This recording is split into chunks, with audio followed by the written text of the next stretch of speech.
thanking the SBC, Congregation Bais Shalom of South Riverdale, for being our umbrella and our embrace.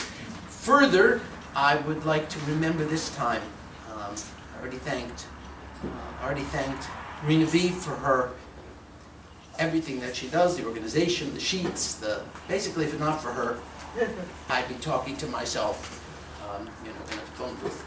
But thank you very much, Rina, and again and again and again to Sharon for opening her beautiful home, which has become such a comfortable place to teach Torah. We hope that it will be a place bathed in simcha again and again and again. Right. Today we undertake the interesting and difficult subject of Yiftach.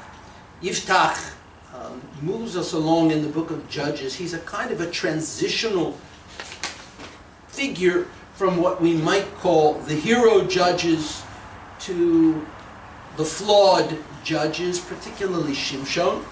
And indeed, there is reason to believe that the problems that the Jewish people in this particular period, the problems that they were having on the east, the other side of the Jordan, with the Ammonites, and the problems that they were having in the west with the Philistines, namely the crises addressed respectively by Yiftach and by Shimshon, that they are at least conceptually parallel.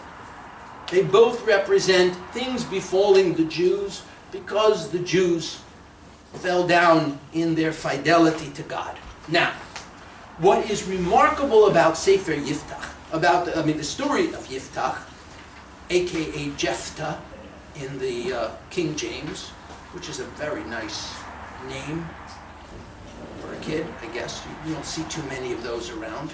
They usually find the Yiftachs in the corner playing with the Arpachshods and the Nimrods. They tend not to have a lot of friends. But anyway, I digress. In any case, Yiftach is a fascinating personality precisely because he is an imperfect leader for an imperfect time. We have almost become accustomed to the refrain in the Tanakh, and the Israelite people went after other gods, and they misbehaved, and they were subjected to I didn't give them out officially yet, John, so these are preview copies. Consider them like, I don't know, like before the movie, coming attractions. I forgot altogether what I was talking about. The Jewish people have sinned, and they are subjugated, and they cry out to God, and God sends help, and help comes, and they're good until they're not good anymore, and the whole Chad Gadya starts again. Now you would imagine that at some point in this process, the Almighty is going to wise up. And He's going to turn to the people and say, this sounds extremely familiar. Didn't we go through this a few times already? Where you promise, you're good for a little while, I take care of things, I send you a beautiful judge, and then you go back to business as usual? He says, well, you know what, I'm tired of it. And this is the prologue to the story of Yiftach. The prologue to the story of Yiftach, which I gave you most of the psukim I didn't bother to translate, but here is, after a long catalog of all of the foreign gods with whom the Israelites have made dalliance. I just want to let that lovely phrase settle on you for a moment. Kodesh Baruch Hu finally says, you know what, I'm a little tired of this. And he summarizes, V'atem azavtem osi, v'ta'avdu Elohim acherim, and you have forsaken me, and you served other gods. Now, I only selected a few verses. Before this is the catalog of all of the people's gods whom they have served. Lochein lo osif lo shiaschem. I'm out of here. I'm not going to rescue you any longer. Lechu, you're so smart. You discovered all these wonderful alternatives. Lechu, zaku elo Elohim asher bechartem bom. Why don't you ask some of those gods to save you once in a while? They're so smart, so powerful. Hema yoshivu lachem be'es zaraschem. Let them save you when you are in distress. And the Jewish people say to God, and you have to listen, you have to pay very close attention. Oh, I should have given out the sheets by now. I'm sorry. I held them too long this time, since half the people had already snatched them up. Can we just make sure that this bunch gets passed toward the back, so that those people who were so cooperative, and they're there already? Why do I even talk? Tell you the truth, I'll tell you, I feel right at home here. You listen to me about as much as my own children do. It's wonderful. Like the guy who said to his wife, darling, we've been married 50 years and it feels like just a couple of days. Yom Kippur and Tisha B'Av. So the Jewish people now are in panic, because it is clear that the Almighty God of Israel is, He's their safety net. They're like teenagers. They want to be very independent until they run the car into a ditch, and then they call home. Right? What's the name of our insurance? What's our AAA number? Okay, but Yosira Salawei Anecha. So they say, Vayomer b'nei Yisrael Hashem, Chatanu, we've been terrible. Asay ato lonu kechol ato beinecho. Do anything achatzilenu no hayom hazeh. Just this one more time. Bail us out. So they are completely desperate. Now the question is, what does God respond? Vayasir es Elohei anecho mikibom. And indeed, they removed the foreign gods. Vayavdu es Hashem. And they reinstituted the service to the Ribbono Shel Olam. Vatiktzar nafsho ba'amal Yisrael. Now this is a very interesting phrase. In the English that you have on your right, which is the old JPS, the translation is a little hard to say. And it says, his soul was grieved for the misery of Israel. Hard to know what that means. However, in the Rishonim, there are two very distinct alternative readings of this phrase. The first is a reading of Rashi, supported by the Tana Debei Eliyahu, but most clearly expressed not in a Rashi here, but in a Rashi in Sefer Bamidbar, where he uses this as an example. Right? And that Rashi says, if you see it says, what is the meaning of the phrase Vatiktzar nafsho? And then the first, right after that, is the Rashi in the middle of page 1. Shekol mokom shetimtza kitzur nefesh b'mikra. As any time you find this phrase, the shortness of the soul. What's a short soul? Right? Mefurasham b'maktzara. It is usually explained there what is the nature of this shortness. Ukigon, and I cut out a few phrases, but Rashi there is important because he uses our verse as his proof text. Right? Vatiktzar nafsho be'amal Yisrael in Shoftim. Chol davar hakoshe al odam. Anything that a person finds difficult or burdensome. The Torah uses the language of Kitzur Nefesh, Ki Odam Shahatorach Bo'olav, Ve'in Data Rechova Lakabel Oso Davar. He is so upset that, you know how people will say, I can't take it anymore. The language, I can't take it, means I have reached capacity. I've had it up to here. right? I'm done. These are things that people say when they're really upset, right? And so the language of the Tanakh follows the same concept as if a person has a capacity, like a vessel, for a certain amount of suffering, and then it overflows, right? Lashon she'ein yochel l'sovlo, he can no longer bear it. He's in just above that in the in the gold. Ve'ein lo makom b'soch libo lo gur shom oso hatzar. There's no place in his heart that he can hold on to this anguish any longer. So what does that mean as applied to our verse? It means, and this is the Midrash is even more dramatic in its presentation. It means kivayochol, even the Ribbon Shalom has limits. And the fact that they came to him, now they're going to do tshuva. After approximately 300 years of infidelity, and they're going to start again because they need him. They're going to now, he says, you know what, I'm out of here. So it sounds, according to Rashi's interpretation,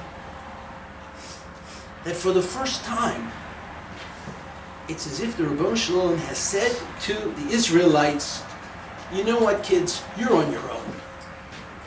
Don't come to me about this one. If that is the case, then the story of Yiftach is a fascinating, I would almost call it a precursor to the notion of a world which is no longer under the sway of the very direct intervention of the Almighty, where things have to follow a more naturalistic course. And so Yiftach, interestingly, enters history as the first shofet who is not an emissary from God, ab initio, to begin with. He is what happens after. And as such, he will be a fascinating creature, because Yiftach, in his way, is a very spiritual person, is a very religious person. But he's not a religious person coming from an organic source, a process. In other words, he hasn't been raised to be an elder, raised to be a leader. The opposite, we'll see in a moment. And further, and Chazal will remark later on about how they blame Yiftach for being a leader who is not a scholar. But he has a natural, a sense, a desire to serve the interests of God, and at least in the first phase of his career, this man who does not begin as a divine emissary is taken up by God after the fact. In other words, he rises, and his commission, so to speak, as an officer of the Lord, in other words, he's not coming from West Point, he's rising up from the grunt privates and is being commissioned as an officer because he has come up from the bottom. And so he's a whole different kind of person. And it's going to be very interesting, because the tradition which evaluates Yiftach, that's very much the West Point tradition. It's the tradition of the scholars, it's the tradition of the Masorah, of the received tradition as passed along from generation to generation. And Yiftach is to them, in a certain sense, a threatening kind of alternative, right? That a people can be led by someone who begins from the bottom, or even worse, from the outside, and comes through his own spirit. But what's going to happen leaving the rabbinic lens off for a minute, even in terms of the Tanakh, I believe what we are going to see in Yiftach is the fact that, see how I can phrase this, and then I'm going to be at pains. I'm going to actually have to try and prove it. Sometimes an unlikely person is lifted up to play a role in history. Right? But then we have a question. When that occurs, could someone go give a hand over there? Is it Mr. Steinberg? Just go and give a hand. When such a thing occurs, when this person is lifted up, are they really transformed? Or does Shem, history, however you want to think of it, allow them to serve this purpose, but sooner or later, so good to see you, sooner or later, the realities of their lives, the things from which they came, just cannot be denied. May I make a suggestion? Maybe, I think Mr. Steinberg will hear much better if he comes around to this. It's my pleasure. I'm so happy to see you. Move. See, you can go around that way. Anyway, so that is really going to be an issue with Yiftach, but we'll come back to it. Let's talk about now. Let's meet Yiftach first in terms of just how far away he is. Oh, I'm sorry, my mind is not moving. I would like to, I gave you the Rashi shot, right? I told you, Rashi says that this shortness of spirit on the part of God is that he's fed up and he's told the Israelites, you're on your own. There's a very strong push against this from another source, none other than the Rambam in the Mourin Nevuchim, the Guide of the Perplexed. And there in the Rambam he has a whole a section from which I quoted only briefly.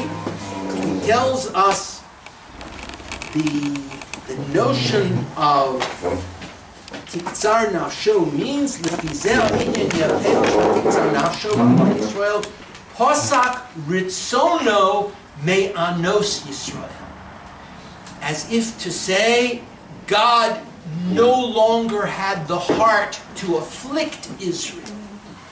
So, according to the Rambam's reading, according to the Mourin Nevuchim, what happens here is that God actually relents and is so moved by their repentance that the Ribbono Shel Olam says, you know what, I give in, I will take care of you. So if that is the case, then what is the story of Yiftach? The story of Yiftach is no longer the story of someone who comes outside of the framework of divine help, but rather a new way in which the Almighty Himself introduces His help into history. Yiftach becomes a new kind of shofet, still new, but one which God introduces through a whole other system. He is coming from the outside. Now this, of course, this parenthetically, please just relax, take a breath, because we're doing a parentheses now. This is very interesting, this idea of the outside source. Because who is Yiftach coming to resist? What's the force that is attacking Israel at this point? It's all coming from Ammon. Ammon, of course, comes from where? Ammon is one of the two peoples who come from Lot. Right? What happens to Ammon and Moab in tradition? Ammon and Moab eventually are the outsiders who supply the ultimate insider. Right? They are the source of the Davidic kings through Rus. We're coming up to, and Ammon has its mother in the Davidic line as well. So Ammon and Moab are outsiders as we would say in modern parlance, repurposed by God to serve the central thrust of Jewish history. And Yiftach, in a kind of a little circle, Yiftach is also an outsider repurposed to save the cause of Jewish destiny. So it's really a paradox, because you have Ammon, the outsider, being redressed by Yiftach, the outsider. And so that theme hovers over this entire text. Now, let us enter the world of Yiftach. The psukim on the bottom of the page, I will translate. I just, given the English in, just makes for too many sheets. So you'll have to trust me on the translation. Yiftach hagiladi haya gibor chayil. It's the most beautiful, it's one of the most moving introductions to a character in Tanakh. Because this verse is heartbreaking. The verse begins with his personal narrative. Yiftach, the man of Gilad, and of course Gilead is that large area on the east side of the Jordan River, roughly parallel to the Dead Sea and the Yam HaKinneret, roughly. So if you just sort of take the Jordan River between the two larger bodies of water and just go east, so that whole area more or less is called Gilad. And Yiftach, the man of Gilad, Haya Gibor Chayil. He was a mighty man of valor. And I believe that Gibor Chayil carries with it not only intimations of military prowess or physical prowess, but also of a kind of heroic stature. V'hu ben Isha Zona, but he is the son of a harlot. Vayoled Gilad es Yiftach. And Gilad, now remember, Gilad is the ancestor from the tribe of Menashe, who is, behind these generations. And this Gilad was obviously a descendant of the same name, likely a leading personality. And his first child, it would seem, came through a non-marriage, and hence a not so illustrious progeny. But Gilad's actual wife went on to present him with sons. Vayigdelu v'nei ha'isha, and the sons of the true wife matured. Vayigarshu es Yiftach, and they banished their brother. Vayomru lo lo tinchal b'veis avinu ki ben isha acheres ato. You will not inherit. You are not part of this family because you are the son of another woman. The lady in red, right? The other woman. Now remember something, that in the times of the Bible, this kind of banishment from your tribe, this was not just being left out of the will. This was being expelled from the entire social network, which gave people their protection.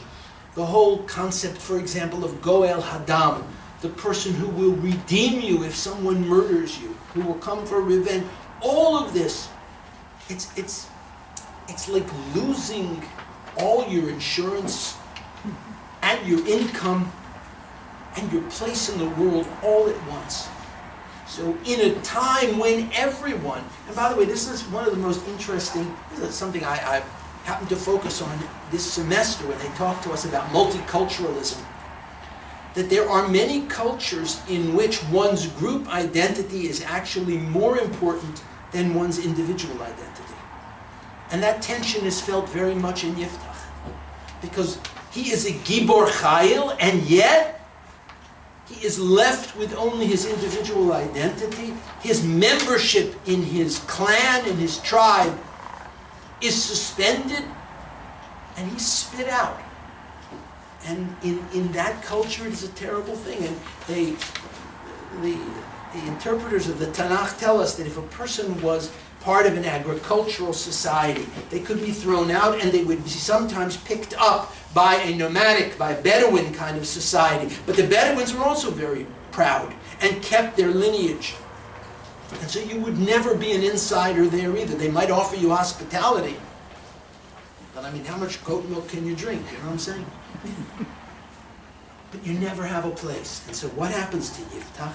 Vayivrach Yiftach mipnei echav vayeshev be'eretz tov. He went off, and according to the scholars, this is far up, far in the east, beyond Gilead,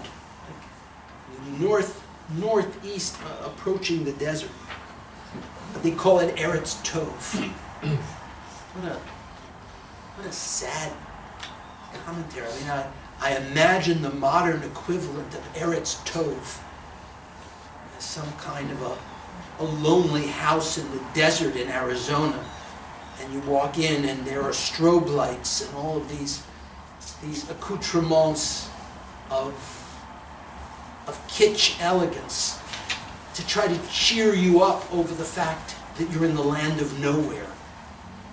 But it's called Eretz Tov. Yes, Danny? It rings a bell of one of the rivers where the gold is told in the east.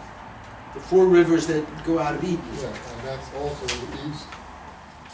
Possibly. That's an interesting connection. Maybe it's an oasis. Maybe it is an oasis. It almost has to be an oasis, right? Because otherwise, how could people live there? But what's interesting is that Yiftach there creates a society. Vayislaktu el Yiftach anashim rekim vayetzu imo. And the phrase itself, and the empty people came and gathered around Yiftach, and they went with him. In other words, he discovered that he was not the only person in the world who had been ripped up from the context of family and clan. The only difference was that still he is the one who is Gibor Chayil. There is some personal charisma that no one can take from him. And so all these people were drawn to him, and he gives them an identity. He gives them a place. He gives them a sense of membership and respect. And they doubtlessly were committed to him heart and soul.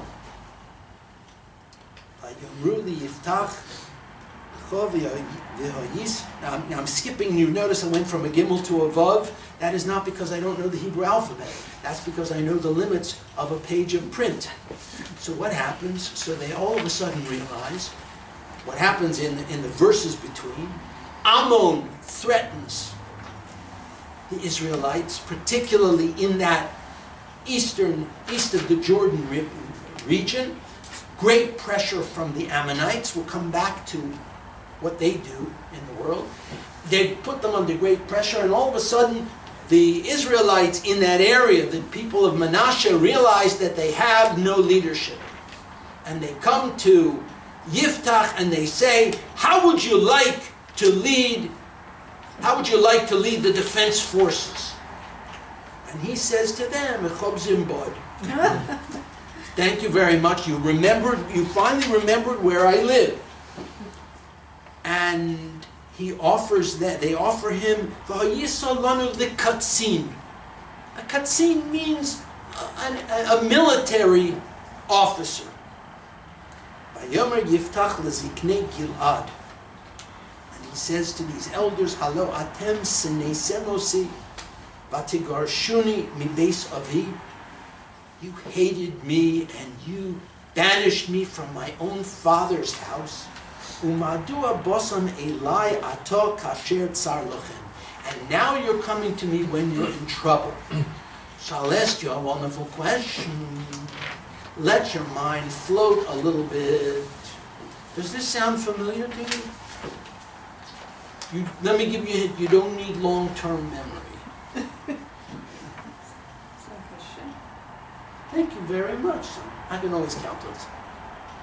This is an echo of exactly what the Almighty has said to them.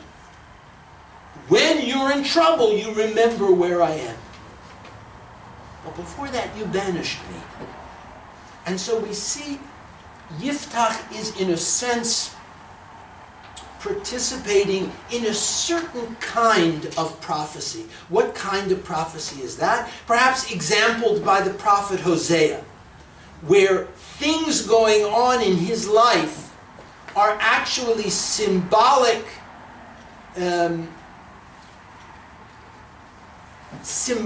enactments of the larger, of the global issue of the Jewish people in the world.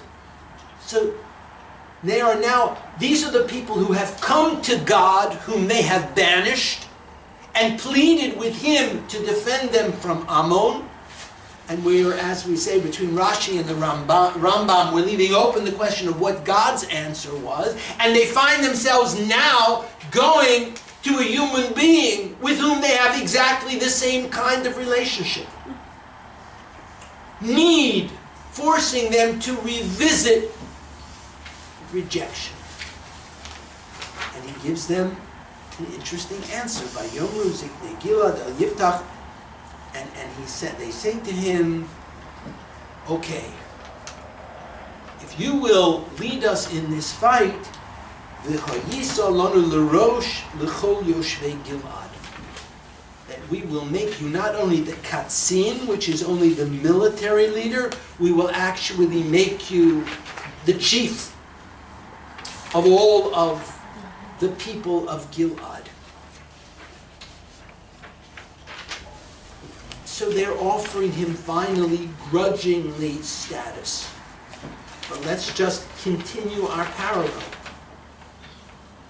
So how much actually were they offering the Ribbono Shel Olam when they said, we will repent, but just get us off the hook?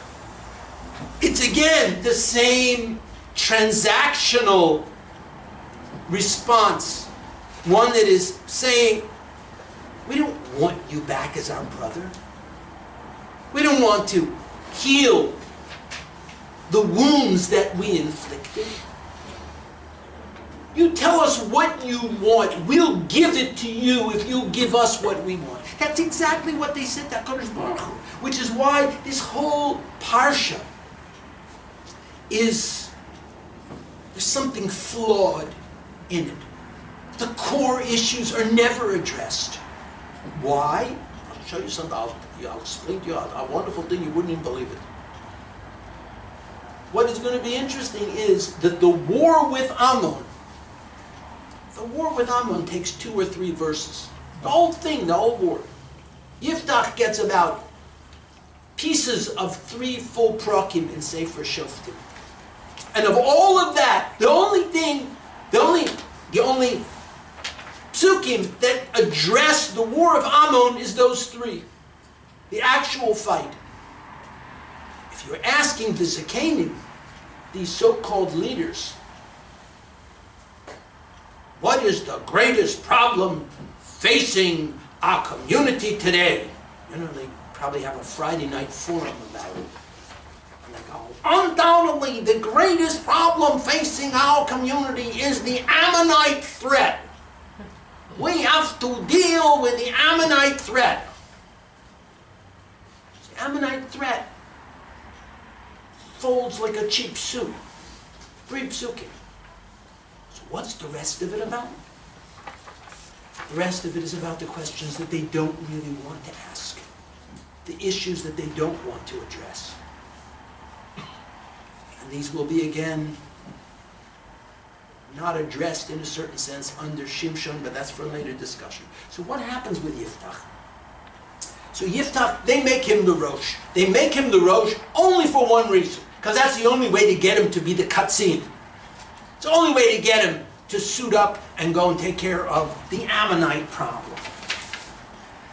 the first thing that he does is reveal a remarkable complexity and breadth of vision.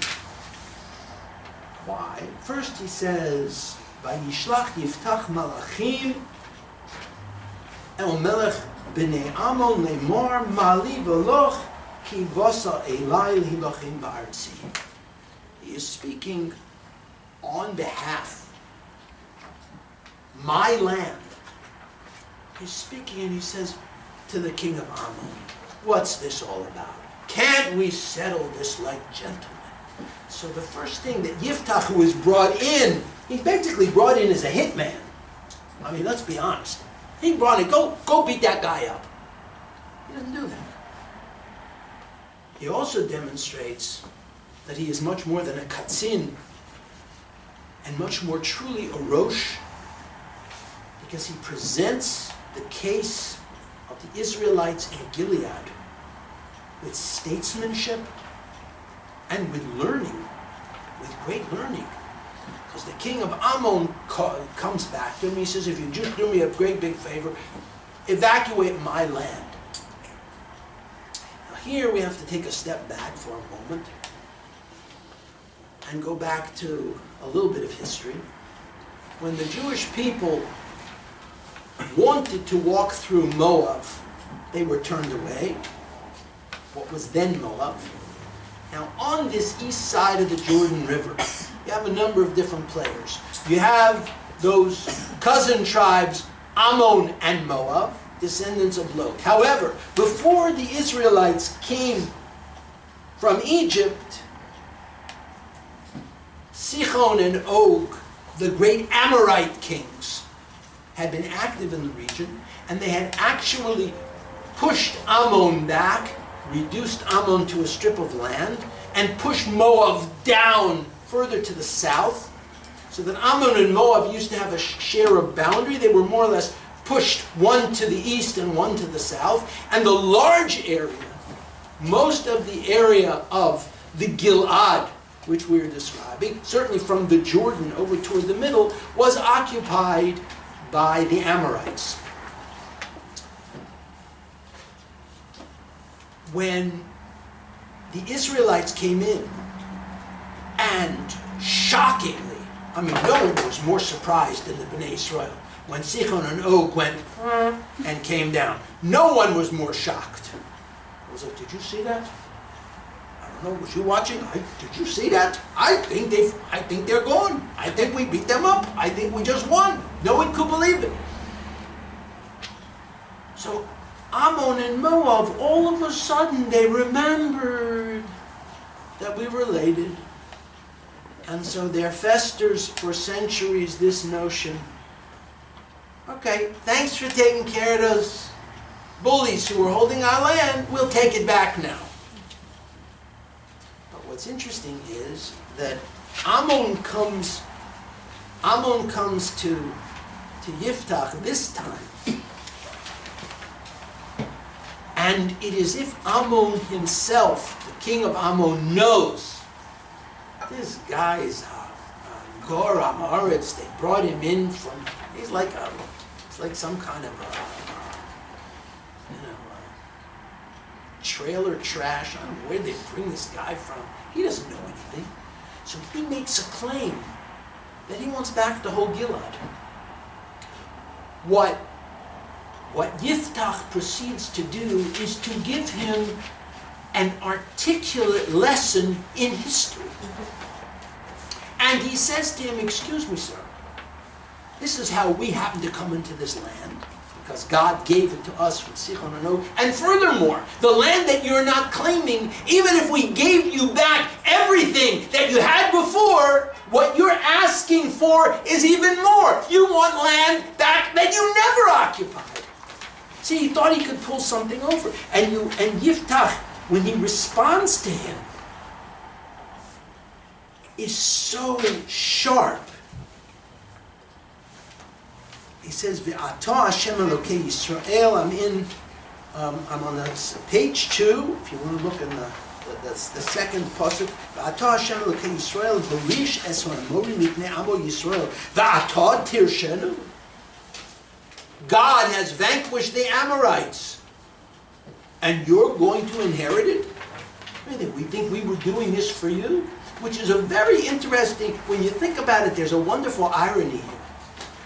He is, in essence, a mercenary who's been brought in from the outside to function, and so, and who's going to be the beneficiary? The beneficiary are going to be the people of Gilead, who are going to get their land back. Why? Because someone else came from the outside and conquered. So, in a certain sense, he is chastising his own people as well. He's saying to the king of Ammon, because he's speaking as a loyal son of Gilead, he is saying to the king of Ammon, the Jews, we the Israelites conquered by the hand of God. Do you think God sent us in as mercenaries to take it back for you? But the second level is, I'm coming here as a mercenary. You brought me back from Eretz Tov, where you had thrown me away. And I'm doing exactly that. God is giving it to me so that you can inherit it. There's a sharp blade buried in this diplomacy. And then he goes on and says something very interesting. He says, "V'anochi lo chatasi loch." He says to the king of Ammon, I have committed no sin. Ve'ata oseh iti ra'ah lilochem bi, and you are the aggressor to come and make war with me. Yishvot Hashem hashofet hayom bein b'nei Yisrael or bein b'nei Ammon. Let God be the judge. Here you see something fascinating. You see the fact that Yiftach yearns to be the instrument of God. He says that this entire dispute is to be given over into the hands of God. We are merely his instruments, and depending whatever he wants, that will be the verdict that we will accept.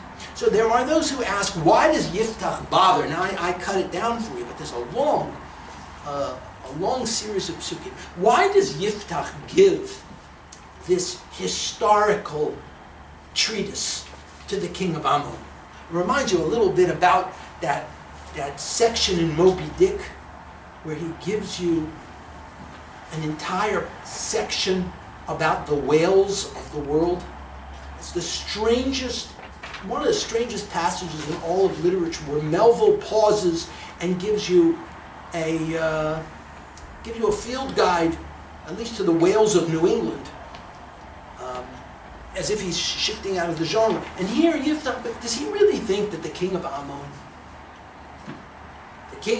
is going to say, oh, I didn't know that, never mind, I'm going home?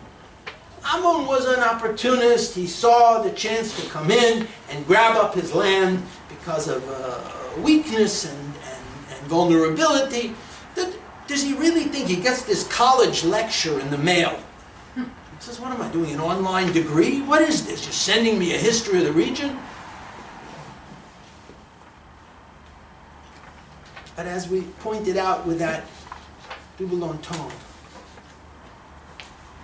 Yiftach has two other audiences to whom he's speaking. Number one, he's speaking to Bnei Yisrael and letting them know. They ask him to defend their land. Why is it their land? Who made it their land? The Ribbono Shel Olam. And if they are going to betray the God of Israel, then how can they say they have anything to defend? How is this their land? The other side is Yiftach. And in this case, Yiftach, you see him, his aspiration to be part of the Masorah. Yiftach is speaking to history.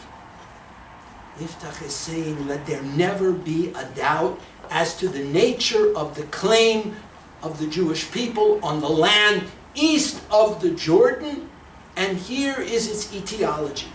Because he knows that Ammon and Moab are not going anywhere, and that just like other struggles of Jewish history, such as the struggle against Amalek, that it will resurface, it will come back at some later date. If he is in the position to clarify and say, here is the truth, this is the history of our region, and the rights of the case. History itself needs to hear that, needs to have that recorded. So then we have, I'm running out of time, but I would like to frame this because this is the part of the story that most of you will know. Something in Yiftach emerges. What has been suppressed up to this point. Where has the hurt gone? Where has the pain of being the rejected brother, where has it gone? And it comes to ground when Yiftach believes that his role in Jewish history is going to pivot on his private neder, where he says to God, put Ammon in my hands. I want to be the one who conquers Ammon, who pushes back the threat. And this will be a deal between you and me, God. And if you will do this, I will sacrifice whatever comes out of my house. And here the Midrash goes all over him and says, God is angry because he says, how do I know that what comes out of the house won't be a pig or a camel? But what's under the story is the emergence, the re-emergence of the shattered ego of Yiftach's childhood. And that when he has served his place in history, it is not enough to relieve him of that burden, and he drifts back into the personal and the egotistical. And in that moment, you know the story, he pledges whatever will come out of the house first, and what comes out is his only daughter. And he's heartbroken. But Chazal jump in and say, you're heartbroken? You know, these kinds of monstrous pledges never were fulfilled. There are instruments in the law for Hataras Nedarim. And they say first what happens is they blame him and Pinchas, who is still alive. Because Pinchas wouldn't come to him because he was the Kohen Gadol, he was too big a big shot. And Yiftach says this Rosh business, no pun intended, got to his head. He says, I'm not going to him. And so between the two, there was no Hataras Nedarim. And the Gemara and the Midrash says that she went to the Sanhedrin. And the Sanhedrin itself could not find a way to be Matir Neder because God blocked them. Because Yiftach had disappointed him. Because being the instrument of God could not rescue him from being the broken child that he had been. And the last story is that sad story about the civil war between Ephraim and Manasseh, the two brothers. It's so ironic that the story of the brothers, of Yiftach and his brothers, ends with the story of Ephraim complaining, why didn't you call me and invite me to participate in the war? And Yiftach giving some feeble answer until the point where Ephraim has to be attacked, has to be driven back by the tribe of Manasseh. And so the story of Yiftach, it may be the story of a time when God has given up his role temporarily, and man reinitiates it. Yiftach says, I want to be the instrument of God, and becomes that. Or it may be the story where God relents, but because he knows it's only a transactional repentance. It's one that's being done because they need something from him. So he sends an imperfect and a sometimes misguided hero. A hero who every moment of his service chastises the establishment and says, you had to go and bring in a Yiftach because you have so corrupted the institutions of leadership. Look who leads you, and be ashamed. Because they had allowed their relationship to God to be nothing more than a vending machine for military security. And then this poor broken vessel, in the end, cannot remain at the level which he has assumed in this great mission, and falls into the personal tragedy and the national tragedy of civil war. You thought the problem was Ammon? The problem in the times of Yiftach, the real problem, was never Ammon. The problem was us. As Pogo says, we have met the enemy, and they are us. So this is a disturbingly modern passage in the book of Judges, where the relationship between God and Israel in history is obscured, is distorted, and the result is Yiftach. But I would like to finish on a happy note. And the happy note is, it gives me great, great joy to wish Chazan and Dr. Nyman a double mazel tov for a new grandson and a new grandman who has Amitai's bar mitzvah. They should all and each bring you sweet, sweet nachas as you continue to bring to them. Sharon, thanks a million. Happy Mother's Day, everyone. Do not forget to get your rose, because you deserve it. Thank you, Rita.